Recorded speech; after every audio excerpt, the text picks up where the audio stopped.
Hello everyone and welcome back to my YouTube channel. This is Prateek here. अभी मैं हूँ पुणे के आउटस्कर्ट्स में and I have this beautiful looking ESD scrambler with मी।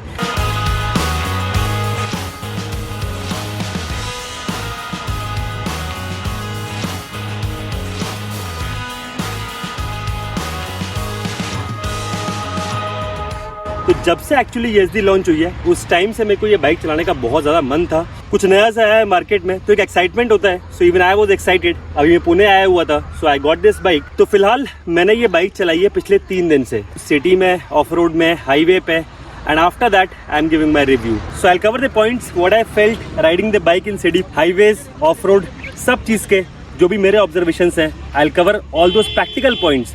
जो भी technical specifications है वो मैं कवर नहीं करूंगा क्योंकि वो स्पेसिफिकेशंस आपको किसी भी डीलर पे, किसी भी शोरूम पे जाके आराम से पता लग जाएंगी। So if you are here for the first time, please do hit that subscribe button and you can check all the travel vlogs on my channel. अभी ऑफबीट हिमाचल की सीरीज चल रही है जिसमें मैंने बहुत छोटे छोटे विलेजेस हिमाचल के कवर किए थे, तो you guys can go and check it out. पर फिलहाल let's begin the review of ESD scrambler. So before I begin this video, this bike is a scrambler and बहुत सारे लोगों ने नाम तो सुना होगा, but what does scrambler actually mean in terms of motorcycling? तो scrambler means dirt bikes. So this is off road motorcycle, pure adventure off road मैं इसको नहीं बोलूंगा। And scrambler still now was a premium segment. Triumph की scrambler आती है, Ducati की scrambler आती है जो कि काफ़ी ज़्यादा हाई रेंज में हो जाती हैं। पर thanks to ESD for introducing a scrambler within 3 lakh segment. So this bike on road costs around 2.42 lakhs here in Pune. It might vary from 2.3 to 2.5, but 2.3 to 2.5 में this is the only scrambler bike available in the market. So let's start with the city ride review first. We just showroom से मैंने ESD scrambler pick की है। Yellow colour looks awesome. इसको एक अच्छी सी प्यारी सी location में लेके जाऊंगा जहाँ पे जाके बाकी डिटेल्स या पॉइंट्स कवर करूंगा।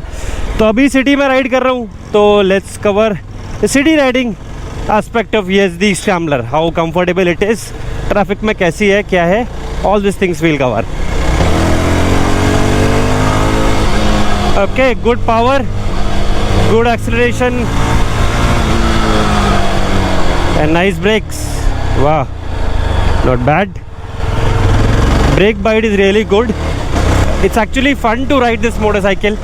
अभी शायद रोड थोड़ी खाली है इसलिए लग रहा हूँ मुझे, बट मज़ा आ रहा है। शोरूम से जस्ट बाइक लेके निकला हूँ मैं, हार्डली 1-2 किलोमीटर चलाई होगी, पर it's nice. It's easily manoeuvrable, flickable I would say. ओहो, हमें जाना कहाँ है? I don't know where to go. कुछ बता दो गूगल आंटी। ओके, तो अगर आप ट्रैफिक में हो and if you have to reduce speed, you have to lower down the gear, क्योंकि लो एंड टॉर्क नहीं है बाइक में बहुत ज़्यादा। तो 3rd गियर से तुरंत शिफ्ट करके मेरे को 2nd पे आना पड़ा। ओके, एंड 2nd से तुरंत 1st पे भी आना पड़ गया क्योंकि ट्रैफिक थोड़ा ज़्यादा हो गया है। तो this is something that you have to note कि अगर आप ट्रैफिक में हो तो गियर डाउन शिफ्ट करना पड़ेगा। Riding position is good, very comfortable to ride in the city. मेरे को अभी 15-20 मिनट हुए हैं बाइक चलाते में, पर बिल्कुल भी ऐसा नहीं लगा कि I need time to get comfortable with the bike. आराम से सीधे स्ट्रेट बैठा हुआ हूँ मैं। Everything on the handle bar is easily accessible. जहाँ पे जो चीज़ होनी चाहिए वो वहीं पर है। या ये रहा आपका horn, these are the indicators, these are riding modes. From here you can see the trip meter. Total bike ने किया हुआ है 2242 किलोमीटर्स, 1508 और 150.8 is the current trip. You can switch the ride modes. This is the headlight flasher. तो ये सब चीज़ें बहुत आराम से ईजिली एक्सेसिबल है। स्ट्रेट शोरूम से बाइक लो डिलीवरी और लद्दाख के लिए निकल जाओ, बिल्कुल वो वाला कंफर्ट है।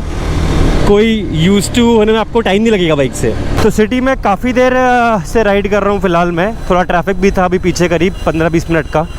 तो यहाँ पर राइड करके ना थोड़ा सा इंजन ओवर हीटिंग हो रही है। तो अगर आप लोग को सुनाई पड़ रहा हो तो लगातार फ़ैन की आवाज़ आ रही है जब भी ट्रैफिक में राइड कर रहे हैं। तो राइट लेग में फील हो रहा है कि इंजन से हीट आ रही है। So that is one issue that I found while riding the bike in traffic. दूसरी चीज़ एक और जो मुझे लगी तो वो है लो एंड टॉर्क की थोड़ी सी यहाँ पे कमी है। जो इसका इंजन ट्यून है वो मिड रेंज टॉर्क के लिए है। अगर आप सिटी में ट्रैफिक में राइड कर रहे हो तो आपको स्पीड अगर कम करनी पड़ती है 20 से कम या 15 से कम, तो you will have to down shift to first gear. Despite both these issues bike is flickable, manoeuvrability बहुत अच्छी है, सिटी में भी चलाने में आपको मज़ा आएगा. I am really enjoying my time with ESD Scrambler and that's what actually matters when you enjoy riding the bike. तो अगर छोटे मोटे इश्यूज होते हैं फिर वो सब आपको उतना ज़्यादा इम्पैक्ट नहीं करते हैं. So now that we are standing at this beautiful location, let's talk about looks of the bike. मुझे लगता है कि जितने सालों बाद ESD ने कम बैक किया है वो सब कुछ टाइम उन्होंने इस बाइक की डिजाइनिंग और लुक्स पे काम करने में लगाया है. तो बाइक लुक्स स्टनिंग ब्यूटीफुल, चाहे आप ESD रोडस्टर, ESD एडवेंचर या ESD स्क्रैम्बलर, तीनों में से किसी की भी बात कर लो, all three bikes looks beautiful. और जो स्क्रैम्बलर है, ये येलो कलर वाली स्क्रैम्बलर, ये तो बोलते रहा कि वैसे तो मैं बहुत सख्त लौंडा हूँ पर इसके लुक्स पर मैं फिसल गया. बिल्कुल वही वाली कहानी है. बाइक लुक्स प्रीमियम, कलर्स बहुत ही अमेजिंग है सारे कलर्स बाइक के. This is the matte finish yellow, और जो मैं पहले 3 दिन चला रहा था bike, that was glossy red. तो दोनों बाइक्स बहुत ही शानदार लग रही हैं. In fact all the colours of the bike are damn amazing, you can go for anyone. तो लुक्स में डेफिनेटली आई वुड से कि अंडर 3 लाख सेगमेंट में currently this is the best looking bike of the segment. So now let's talk about the highway ride experience. क्योंकि highway पे पता लगता है आपको जब आप बाइक थोड़ा स्पीड्स में लेके जाते हो कि इंजन कैसा है, क्या परफॉर्म कर रहा है, क्या कंफर्टेबल क्रूज स्पीड है. सो आई वुड से कि जितना मैंने इस बाइक को हाईवे पर चलाया है, the engine has no vibration till 6000-7000 RPM. Engine is very refined, आपको कहीं भी कुछ भी पता नहीं चलेगा. If you are going at the speeds of 90 और 100 इन 5th और 6th गियर, तब तक आपको कोई भी वाइब्रेशंस नहीं पता लगेंगी. उसके बाद थोड़ी बहुत वाइब्रेशन ट्रैक से आती है, but that is also quite manageable. अगर आप riding gloves, riding boots, riding gear पहन के चला रहे हो, you won't feel any vibrations in the bike. Let's talk about the comfortable cruise speed. तो ये बाइक को मैं बोलूँगा कि 100 to 110 इसकी कंफर्टेबल क्रूज स्पीड है. अगर आप हाईवेज पे लॉन्ग डिस्टेंस जा रहे हो, सो यू कैन थिंक कि आप आराम से इसको 100-110 पे ले जा सकते हो. एंड ओकेजनली अगर आपको किसी व्हीकल को ओवरटेक करना है, then you can expect the bike to go till 120-125 and then again come back to the comfortable cruise speed of 100 to 110. That's the sweetest range of riding this bike on the highway.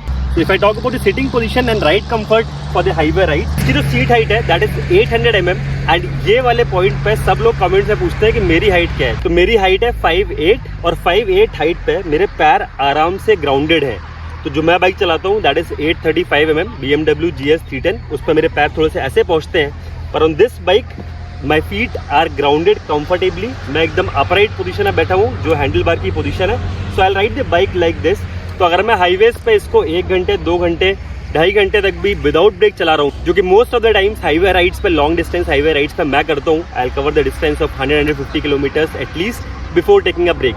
तो you can go easily for couple of hours riding this bike sitting like this. Ride position काफ़ी comfortable है, handle bars यहाँ पर है, आराम से आप बैठ के 2-2.5 घंटे 100-150 किलोमीटर्स विदाउट एनी फटीग चला सकते हो bike. So next let's talk about the seat length. तो अगर मैं यहाँ पर बैठा हूँ तो पिलियन के लिए इस पर अच्छी खासी स्पेस है. There is no shortage of space. But I would say कि अगर आप यहाँ पे सैडल बैग्स लगाते हो हाईवे टूरिंग के लिए और पीछे टॉप बॉक्स लगाते हो, तो top box will provide the support. पर उसकी वजह से शायद ऐसा हो सकता है कि पिलियन के साथ राइड करने में आपको उतनी ज़्यादा कंफर्टेबल ना लगे. That is one point that you have to make note of. If you ride with pillion and you are considering this bike, तो आई वुड से कि जब टेस्ट राइड लेने जाओगे तो ride it with your pillion. Talking about the luggage carrying capacity, तो अगर आप highways पे और लॉन्ग टूर्स पर जाते हो तो एक क्वेश्चन आता है कि लगेज कैरिंग कैपेसिटी कैसी है और क्या उस पर लगेज माउंट करने के लिए सफिशिएंट स्पेस वगैरह है कि नहीं. So if you see this distance is enough.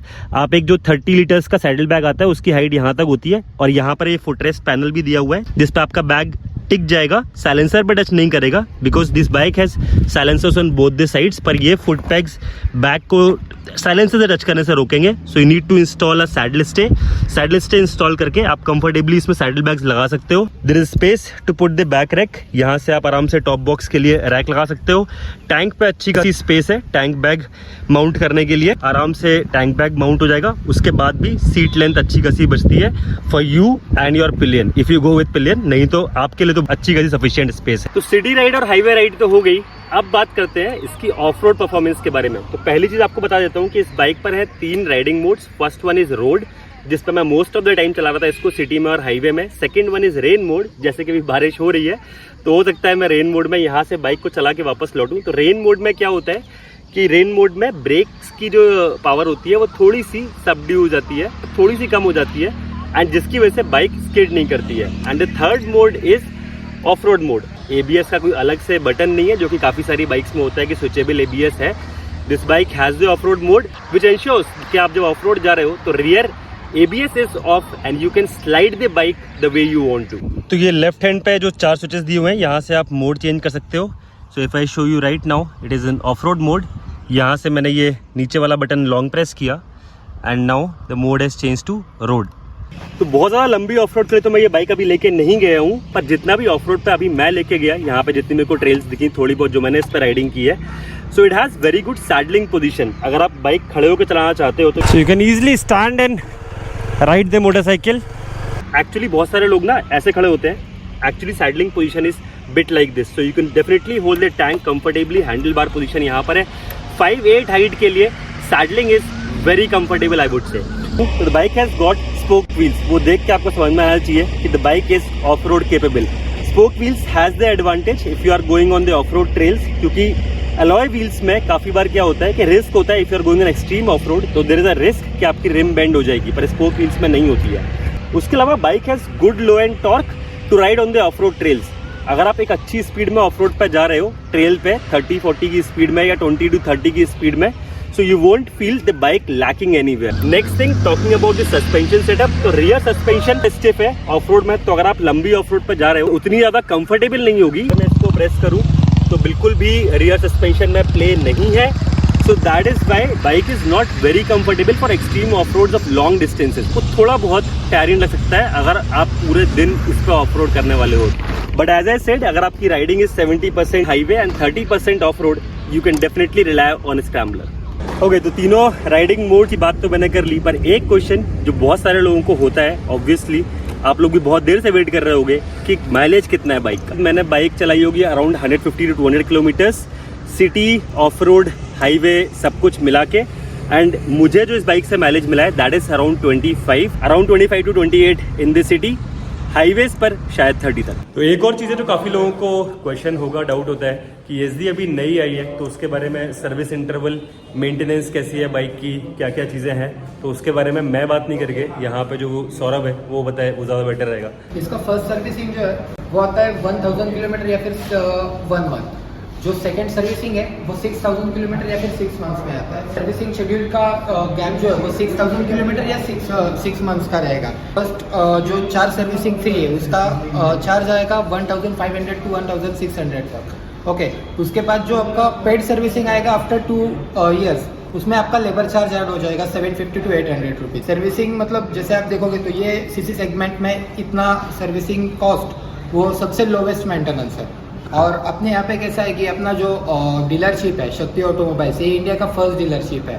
तो हम एसडी का फर्स्ट डीलरशिप है. हाँ. इंडिया का फर्स्ट डीलरशिप है जावा और एसडी का. अच्छा. तो हम हमारे कस्टमर्स के लिए पिकअप एंड ड्रॉप सर्विस जो है वो लाइफ टाइम के लिए फ्री रखते हैं. ओह, ओके, दैट्स नाइस. हाँ. एंड इसमें तो अगर आपको सर्विस करना है तो आपको एक कॉल करके अपॉइंटमेंट लेना है. नेक्स्ट डे लड़का घर पे आ जाएगा, बाइक ले लेगा, यहाँ पे सर्विसिंग के लिए आ जाएगा. जैसे आपका गाड़ी सर्विसिंग रैंप पे जाता है तो उसके बाद वो सीसीटीवी का लिंक आपके व्हाट्सएप पे मिल जाएगा. आप घर पे बैठ के वो सीसीटीवी से देख सकते हो आपका सर्विसिंग हो रहा है. ओह, पूरे टाइम वीडियो देख सकता हूँ मैं. यस, नाइस यार. So if you guys are in Pune, Shakti Automobiles Java SD, यहाँ से ही जावा एसडी पिक करनी है, क्योंकि ये जो फैसिलिटी है कि आप घर बैठे अपनी बाइक को सर्विस होते देख सकते हो. And for lifetime within 30 kilometres radius, pick and drop is free. That's really great service. So I guess I covered all the important points, all the questions that you might have had for the ESD Scrambler. And अगर कोई point मैंने miss कर दिया हो या कुछ चीज़ें छूट गई हो तो let me know in comments. I'll try to answer them or connect with me on Instagram. So let's end this video at this beautiful location in Pune. And I hope you guys enjoyed the video. And if you did, do like it, comment से बताना कैसा लगा and share जरूर करना. ESD Scrambler के बारे में बहुत सारे लोगों को बहुत सारे questions हैं अभी. Hope the video will help them as well. So do share it. I'll see you in my next vlog. Till then, the road ahead is long and that's where you belong. Keep riding. Bye bye. Love you all. Don't forget to hit that subscribe button.